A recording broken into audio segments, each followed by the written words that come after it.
चलो इलेक्ट्रिकल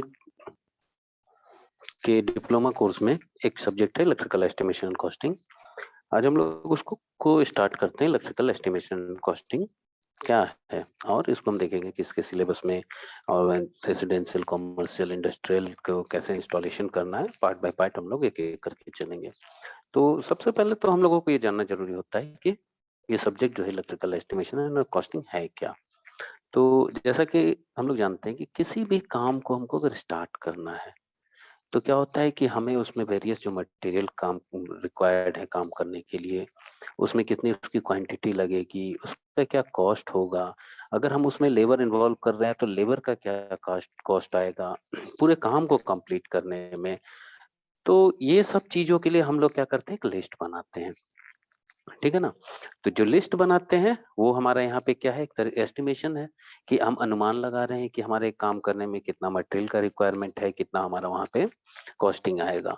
तो बेसिकली हम लोग जैसे एक एग्जांपल से समझते हैं कि घर में मान लीजिए अगर हम एक छोटा सा फंक्शन करना है 100 लोगों का या 50 लोग या 10 लोग, कुछ भी नंबर पर्सन कुछ भी हो सकते हैं, नंबर पर्सन डजेंट मैटर। तो यहाँ पे क्या होता है कि हम लोग सबसे पहला काम क्या करते हैं, तो हम लोग क्या करते हैं, लिस्ट बनाते हैं। लिस्ट का हम लोग बनाएंगे तो कितने आदमी वहां पे हमारे उस फंक्शन में हम लोग, नंबर ऑफ पर्सन है कि हम उनको कितने को इनवाइट कर रहे हैं। ठीक है, नंबर ऑफ पर्सन इनवाइट करेंगे। इनवाइट करने के बाद क्या करते हैं हम लोग, हम उस पार्टी में किस किन चीजों को हम खाना बना मतलब किन किन चीजों को, फूड के आइटम्स को हम रखना चाहते हैं।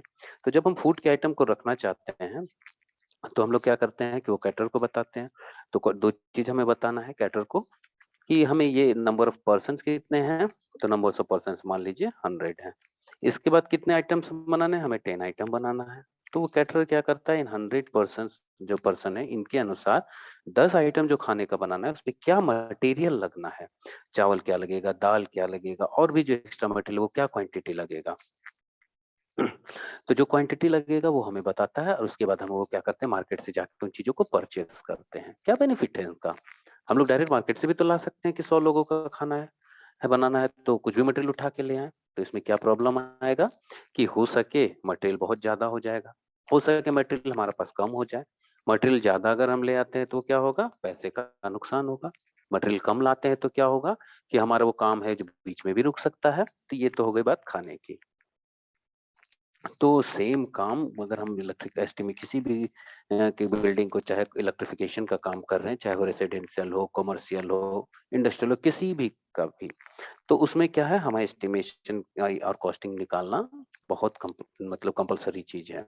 अगर ये हमें नहीं होगा तो हमें पता नहीं चलेगा कि कितना हमें इसको काम करने में समय लग रहा है, क्या मटेरियल है। ठीक है, तो इसलिए हमें एस्टिमेशन का यहाँ जरूरत पड़ेगा। तो एस्टिमेशन क्या है, तो हम लोग बोल सकते हैं estimation is an art by which we can get an approximation of material, investments involve and the time to be taken for the completion of electrical project. तो एस्टिमेशन क्या है, एक कला है जिससे हम लोग क्या कर सकते हैं, अप्रोक्सीमेट मटेरियल का क्वांटिटी, क्या इन्वेस्टमेंट है, कितना समय लगेगा, इन सब चीजों को हम लोग कैलकुलेट कर सकते हैं। इसमें जैसे अगर हम लोग जब आगे पढ़ेंगे कि इंडस्ट्रियल होगा, कमर्शियल होगा, रेसिडेंशियल इंस्टॉलेशन होगा, तो हम लोग देखेंगे कि वहां पे एक हमें पास अगर लेआउट मिला हुआ है तो लेआउट में हमें बिल्डिंग की हाइट पता है, पोजीशन हमें बल्ब पोजीशन हमें डोर का पता है, विंडो का पता है, हमें इसके बाद कितना मल्टी स्टोरिंग है, सभी कुछ अगर लेआउट में पता है तो हम लोग यहाँ पे देखेंगे कि हम लोग कैलकुलेशन अपने आप कितना वायर कंज्यूम होगा, अप्रोक्स वायर का कंजम्पशन हम लोग निकाल देंगे, कितना स्विच, कितना बल्ब, कितना फैन, कितना सीलिंग रोज, कितना स्विचेस लगेंगे, कितना कॉन्ड्यूट लगेगा। तो हर चीज को हम लोग देखिएगा धीरे धीरे कैलकुलेट करना सीख जाएंगे।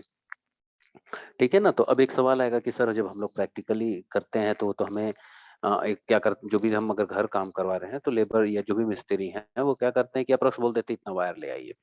तो वो कैसे बोलते हैं, तो वो अपने एक्सपीरियंस के अनुसार बोलते हैं, वो कम नहीं थोड़ा आपसे ज्यादा वायर मंगा लेंगे लेकिन वो कम नहीं मंगाते क्योंकि उनका काम नहीं रुकना चाहिए। ठीक है।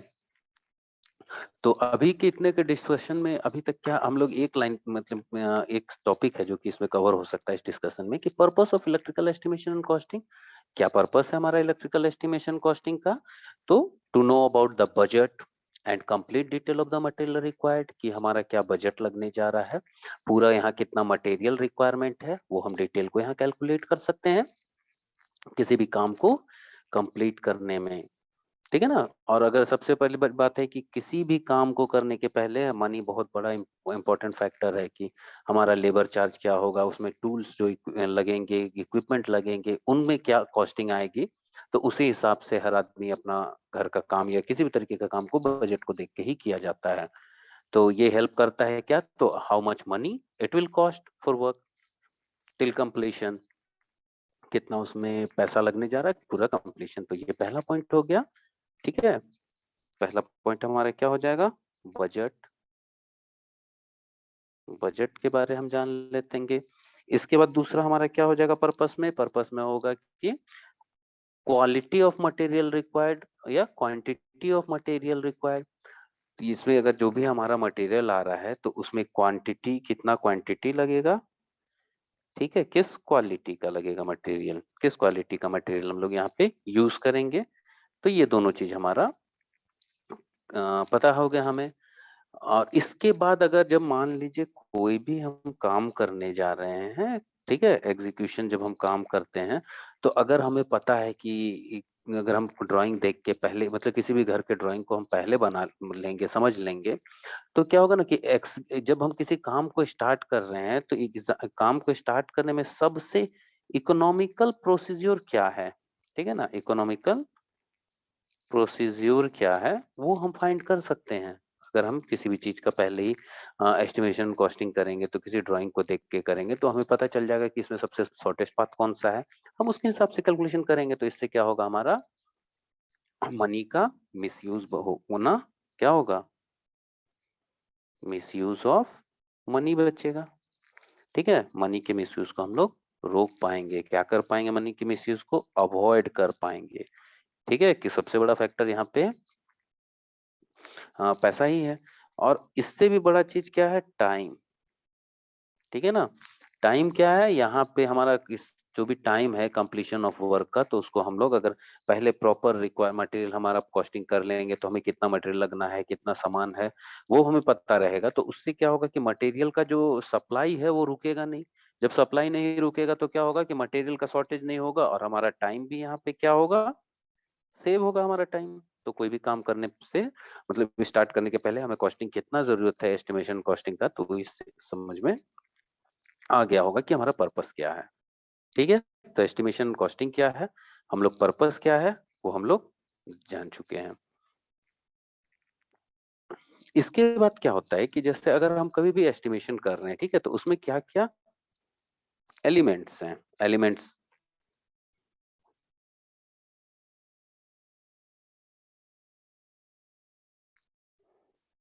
Elements of estimating and costing.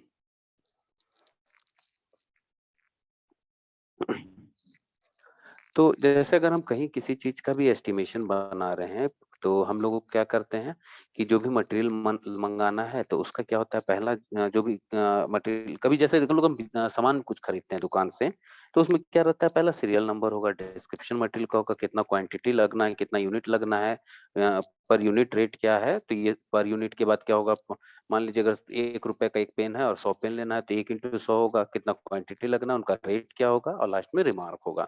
तो इस तरीके से यहाँ पे हमारा क्या परफॉर्मा बनता है, ठीक है ना, एस्टिमेशन के लिए। तो इसमें जो मेन चीज है, अब क्या है कि एस्टिमेशन जब हम करने बैठ रहे हैं, तो हमें क्या क्या पता होना चाहिए। सबसे पहला तो हम लोगों को किसी भी मटेरियल का प्राइस लिस्ट के बारे में बात करेंगे। प्राइस लिस्ट क्या होता है, अगर कोई भी जो एस्टिमेटर है वो प्राइस लिस्ट कहाँ से पा सकता है, तो वो मार्केट सर्वे करेगा। मार्केट सर्वे करेगा, वो डिफरेंट शॉपकीपर के पास जाएगा जो उस काइंड के मटेरियल को प्रोवाइड करते हैं। तो मटेरियल जब अगर वो प्रोवाइड करते हैं, तो जो हमारा काम करने जा रहे हैं हम लोग, तो या जो हम मान लो अगर एस्टिमेटर हम हैं, हम क्या करेंगे कि किसी कोई घर है हमें, तो घर में हमको वायरिंग का काम मिला है, तो हम क्या करेंगे, उसका पहले पूरा नक्शा देखेंगे, घर का कितना रूम है, कितना एरिया है, कौन सा शॉर्टेस्ट पाथ है, तो उसके बाद क्या है, आपको कितना वायर कंजम्पशन होगा, कितना कंडुइट लगेगा, कितना सीलिंग रोज लगेगा, कितना ब्रैकेट लगेगा, कितना होल्डर लगेगा। ठीक है, तो इन सब चीजों को हम लोगों को देखना होगा। तो देखने के लिए अगर हमको सामान परचेस करना है तो शॉपकीपर से हमको बात करना होगा कि भैया अगर हम खुदरा माल उठाएंगे, रिटेल उठाएंगे, या अगर हम बड़े मात्रा में उठाएंगे तो आपका होलसेल या रिटेल रेट क्या होगा। तो दोनों को क्या करना होगा, हमको टाइम टू टाइम अपडेट करना होगा। ठीक है, तो एस्टिमेशन जो एस्टिमेटर होता है उसका एक क्वालिटी, ये जो एस्टिमेटर के क्वालिटी के हम लोग बात कर रहे थे, तो एस्टिमेटर का क्वालिटी भी होता है कि उसको मार्केट रेट से हमेशा अपडेट होना पड़ता है। मार्केट प्राइस से अपडेट नहीं होगा तो क्या होगा, अगर हम कहीं पे भी कोई टेंडर उठाते हैं तो हो सके हमें नुकसान सहना पड़े, ठीक है, या हमारा कोटेशन बहुत ज्यादा होगा तो हमें टेंडर नहीं मिलेगा। तो दोनों केस में नुकसान है, अगर कम में भी हम टेंडर उठाएंगे तो नुकसान है, और अगर हमारा प्राइस बहुत हाई होगा तो हमें किस तरीके से नुकसान उठाना होगा कि हमें काम नहीं मिलेगा। ठीक है, तो प्राइस लिस्ट को हमेशा मार्केट में अपडेट रखना पड़ेगा। यहाँ तक कहीं कोई दिक्कत तो नहीं होना चाहिए, अगर हो तो आप कमेंट में मुझसे पूछ सकते हैं। ठीक है,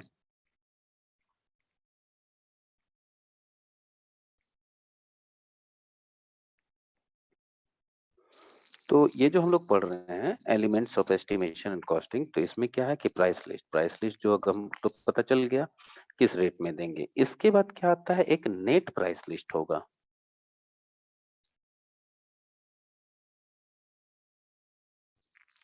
हम लोग देखते हैं ना कि मार्केट में अगर हम कोई भी चीज खरीद रहे हैं तो अगर हम बड़े मात्रा में खरीद रहे हैं तो हमें क्या डिस्काउंट मिलेगा। ठीक है, डिस्काउंट के बाद हमारा सेल्स टैक्स क्या लगेगा, मतलब कितने तरीके का टैक्स लगेगा, उसका जो फाइनल प्राइस क्या जो हमें आएगा टैक्स और डिस्काउंट सभी कुछ जोड़ने के बाद, तो वो क्या कहलाता है, हमारा नेट प्राइस लिस्ट। ठीक है, इसके बाद दूसरी हमारा नेक्स्ट एलिमेंट आएगा मार्केट सर्वे। मार्केट सर्वे जो कि हमारा बहुत वाइटल रोल प्ले करता है हमारे एस्टिमेशन में। तो मार्केट सर्वे जो हमारा है कि वो अगर हम सबसे बड़ी बात, अगर मान लो हमको सामान हम तो एस्टिमेशन कर लिए कि ये कॉस्ट लगना है, लेकिन हमें ये पता होना चाहिए कि कौन सा प्रोडक्ट और कौन सा सर्विस हमें कहाँ पे कस्टमर के प्रेफरेंस या नीड के अनुसार हमें मिल सकेगा। और जिनके पास इतना स्टॉक भी होना चाहिए कि अगर मटेरियल घटे तो हमको हमेशा मतलब थ्रू आउट द ईयर हमें वो मिल सके बिना एनी किसी इंटरप्शन के। तो वैसा प्लेस हम खोजेंगे, वैसा मार्केट खोजेंगे जहां से हमें कस्टमर के नीड के अनुसार या प्रेफरेंस के अनुसार हमें प्रोडक्ट और सर्विस अवेलेबल हो सके। क्योंकि हमारा जो भी काम है यहाँ पे हम अपने मन से कुछ भी नहीं करने जा रहे हैं, हमारा सभी कुछ क्या है, कस्टमर बेस्ड है। कस्टमर क्या है, हमारा एंड यूजर है। कस्टमर जो भी हम यहाँ काम कर रहे हैं सभी किसके लिए कर रहे हैं, कस्टमर के लिए कर रहे हैं। जैसे कि इलेक्ट्रिकल जो हमारा एक इलेक्ट्रिकल जनरेशन हम लोग करते हैं, तो जनरेटिंग स्टेशन से हम लोग जो ट्रांसमिशन लाइन है, डिस्ट्रीब्यूशन लाइन है, फिर इसके बाद हम कस्टमर तक पहुंचा रहे हैं, तो ये सारा काम हम लोग किसके लिए कर रहे हैं, सिर्फ कस्टमर के लिए। तो यहाँ पे भी हमारा कस्टमर क्या है, एंड यूजर है। जो हमारा काम होना है कस्टमर किस लिए हो रहा है, तो हमेशा कस्टमर की नीड को और उसके प्रेफरेंस को हम लोगों को पहले ध्यान देना होगा। मार्केट सर्वे में क्या है, material required for the completion of project is purchased after preparing estimate. तो जो भी हमारा एस्टिमेशन हम बनाएंगे उसके पहले तो हम नहीं परचेस करने जाएंगे, तो हमको मार्केट सर्वे करना है कहाँ पे हमको कौन सा प्रोडक्ट मिलेगा, और एस्टिमेशन के हमको एस्टिमेशन के लिए उसके बाद हम लोग को मार्केट सर्वे करने जाना होगा। ठीक है, तो अब मार्केट सर्वे करने में क्या हम सर्च करेंगे, तो भाई अगर हम कोई भी प्रोडक्ट खरीदने जा रहे हैं कस्टमर के यहाँ बिजनेस करने के लिए, तो क्या चाहेंगे, महंगे रेट में मिले या सस्ते रेट में मिले। हम लोग हर कोई क्या चाहते हैं, मार्केट सर्वे हम लोग इसलिए करेंगे कि ये इंश्योर हो जाए कि जो भी हम लोग मटेरियल परचेज किए हैं वो जेन्युइन रेट में है, मार्केट में सबसे लोअर रेट में है। हम लोग डेली लाइफ में भी क्या करते हैं, हर दिन जो भी हम मार्केट से सामान खरीदने जाते हैं, अगर एक शर्ट भी खरीदना है या हमें मान लो घड़ी खरीदना है या लैपटॉप खरीदना है, तो हमें पता है कि एक ब्रांडेड है तो इसका एक फिक्स्ड प्राइस है, लेकिन फिर भी क्या होता है, मार्केट कॉम्पिटिटिव मार्केट है तो कहीं 500 1000 कुछ कम मिलता है, तो जनरली हम लोग कम वाले में जाते हैं कि हमें सेटिस्फेक्शन हो कि वो लोअर प्राइस में दे रहा है और हम उसे परचेज करते हैं। ठीक है, मार्केट सर्वे और क्यों जरूरत है, तो मार्केट सर्वे इंफॉर्मेशन को गैदर करने के लिए जरूरत होता है कि डिफरेंट प्रोडक्ट के प्राइस के लिए और डिफरेंट फर्म के प्राइस के लिए। जैसे अगर हम बल्ब स्विच खरीदने जाते हैं, ठीक है, तो जो स्विच भी बहुत सारी कंपनी बनाती है, एंकर्स का आता है, हैवल्स का आता है, ठीक है, इसके और भी लोकल कंपनी आती है तो सभी अपने अपने डिफरेंट प्राइस में बेचते हैं, तो हर एक प्रोडक्ट का हमें प्राइस पता होना चाहिए। ठीक है, और इसके बाद है कि डिफरेंट जो हमारा प्राइस वेरिएशन है डिफरेंट फर्म का किस बेसिस पे होगा, तो क्वालिटी के बेसिस पे होगा। क्या क्वालिटी वो ऑफर कर रहा है डिफरेंट फर्म, तो हमको क्वालिटी भी देखते हुए, क्वालिटी मेंटेन करते हुए, हर को देखते हुए अपना मार्केट सर्वे करना है। तो मार्केट सर्वे का बेनिफिट यहाँ तो समझ में आ गया होगा कि अगर हम मार्केट सर्वे करेंगे तो सबसे पहले हमें क्या है, कहाँ सबसे कम प्राइस में मिल रहा है वो हमें देखना होगा। हमें कहाँ मटेरियल सभी इन जो हमारा रिक्वायर्ड मटेरियल है हमें इजिली से अवेलेबल हो जाए कस्टमर नीड के अनुसार। मटेरियल जो हम परचेस कर रहे हैं वो लोएस्ट रेट में होना चाहिए। ठीक है, यहाँ पे फिर वेरियस प्रोडक्ट भी मिलना चाहिए वेरियस कंपनी का, कि हम रेजिड नहीं हो सकते हैं कि कस्टमर को सिर्फ एक ही प्रोडक्ट लगाएंगे। अगर कस्टमर बोलेगा हेवल्स का हमें चाहिए तो हमें उनके हेवल्स में काम करना है। ठीक है, मतलब हेवल्स ये नहीं मतलब हम किसी कंपनी का प्रचार कर रहे हैं, लेकिन मेरे दिमाग में आया हेवल्स तो इसलिए हम नाम लिए हैं। तो ये हो गया हमारा मार्केट सर्वे। इसके बाद एलिमेंट्स में एक आता है हमारा ओवरहेड चार्ज।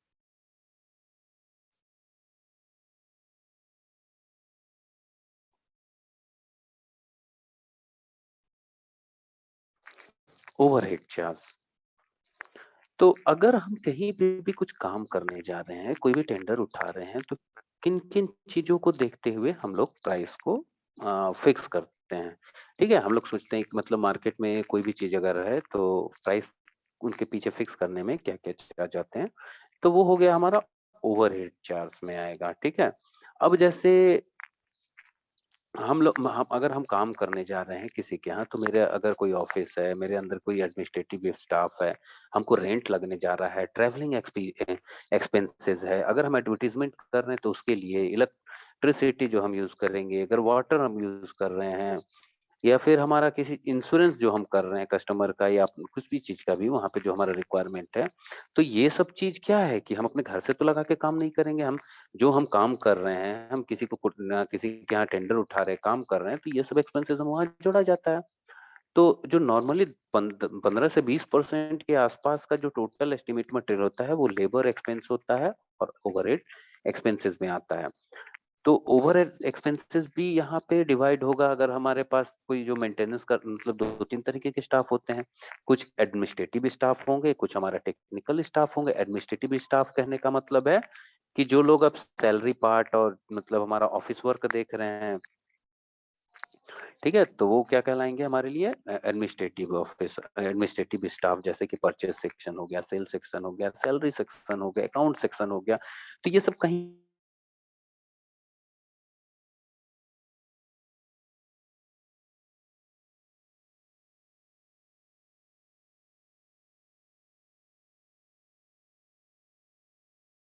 ये लोग नहीं आएंगे, ये क्या सिर्फ मतलब परचेज सेक्शन को ध्यान देंगे, सेल सेक्शन को ध्यान देंगे। ठीक है, सैलरी को देखेंगे, तो ये सब चीज क्या कहलाते हैं, एडमिनिस्ट्रेटिव स्टाफ। दूसरा हमारा होगा maintenance staff, maintenance overhead charges में आएंगे, जो कि मशीन होंगे, वर्किंग मशीन जो इन्वॉल्व हो रहा है, और अगर मशीन हमारा काम हो रहा है तो उसमें काम करेंगे तो मशीन जो डैमेज होगा। ठीक है, तो ये सब चीज हमारे मशीन बनाना है तो उसमें जो चार्ज हमारा लगने जा रहा है। अब जैसे कि मान लो अगर हम किसी के घर में काम ले रहे हैं, तो कटिंग में कि दीवार के कटिंग में हमारा ब्लेड का कंजम्पशन बढ़ेगा, तो ब्लेड का चार्ज अगर हम नहीं जोड़ेंगे तो हमें अपने प्रॉफिट से देना होगा, नहीं तो अपने जेब से उसे बियर करना होगा। तो कोई भी हम नहीं चाहेंगे कि हमारा प्रॉफिट कम हो या किसी भी तरीके का प्रॉफिट कम हो या नुकसान हो। तो जो मेंटेनेंस ओवरहेड चार्ज है कुछ इस तरीके के चीजों में आएंगे। ठीक है, इसके बाद क्या होता है, लेबर चार्ज।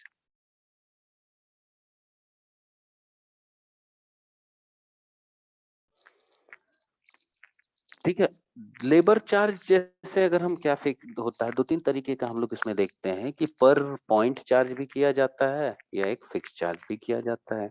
हम लोग पर स्क्वायर फीट पे भी कर मतलब जो हमारा कोई भी काम करते हैं जनरली छोटे घर पे या देखा जाता है कि पर पॉइंट पे भी चार्ज किया जा सकता है या पर स्क्वायर फीट के हिसाब से भी काम किया जाता है। तो दोनों तरीके का यहाँ पे लेबर चार्ज कैलकुलेट किया जाता है। ठीक है, इसके बाद एक आता है कंटेंजेंसीज।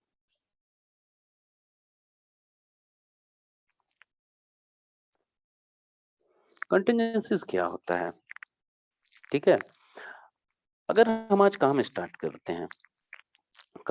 रहे हैं, तो हमें पता है कि अगर इस काम में 6 महीना लगना है, तो ये जो 6 महीना हमारे सामने स्मूथली निकल जाएगा, इसकी गारंटी कोई दे सकता है? मान लो कोई इमरजेंसी एक्सपेंसेस आ जाए, किसी तरीके का लेबर लॉ के अनुसार लेबर चार्ज बढ़ जाए, मटेरियल का कॉस्ट बढ़ जाए, किसी भी तरीके से स्ट्राइक हो जाए और हमारे पास ट्रांसपोर्टेशन के कारण मटेरियल का शॉर्टेज हो और मटेरियल का प्राइस बढ़ जाए। तो किसी भी तरीके का इस तरीके का जो इमरजेंसी एक्सपेंसेज है, जिसको हम यहाँ कैलकुलेट नहीं कर सकते हैं, ठीक है? मटेरियल कॉस्ट या लेबर कॉस्ट को। तो ऐसे चीज़ों को कंटिंजेंसीज़ में हम 3 टू 5% या 7% को जोड़ के रखते हैं कि अगर इस तरीके का कुछ चीज़ आएगा, तो ये जो एक्सपेंसेज हमारा है, इसको हम लोग यहाँ पे मैनेज कर सकें। जैसे कि फ्लड भी हो गया, अर्थक्वेक, स्टॉर्म, ये सब से जो भी हमारा मतलब नुकसान होने जा रहा है या किसी तरीके का प्रॉफिट कम होने जा रहा है या किसी प्राइस बढ़ने जा रहा है, तो इन सब चीजों को हम लोग कंटेंजेंसीज में रखते हैं और ये क्या किया जाता है, 3 to 5% के आसपास मटेरियल कॉस्ट और लेबर कॉस्ट का एस्टिमेटेड जो निकलता है, उसमें हम लोग बढ़ा के 3 to 5% कंटेंजेंसीज रखते हैं। मान लीजिए अगर हम किसी चीज का एस्टिमेट किए हैं, 50,000 निकला, तो उसमें 5% हम और ऐड करके कंटेंजेंसीज में दिखा के टोटल 50 का 5% 2500 रुपीज होगा, तो सॉरी 50,000 का 2,500, हाँ 2,500 रुपया होगा, तो उसे हम जोड़ के फिर से कंटेंजेंसी में दिखा के फाइनल फिगर इसे बनाएंगे। तो उम्मीद करते हैं कि एस्टिमेशन कॉस्टिंग क्या है वो समझ में आया होगा, purpose of electrical estimation costing समझ में आया होगा, और क्या था ये, एलिमेंट्स ऑफ एस्टिमेशन कॉस्टिंग समझने में यहाँ पे मदद मिला होगा। अगर किसी भी तरीके का डाउट हो, तो इसमें हमसे आप पूछ सकते हैं कमेंट में। नेक्स्ट क्लास में हम लोग फिर आगे इसको प्रोसीड करेंगे।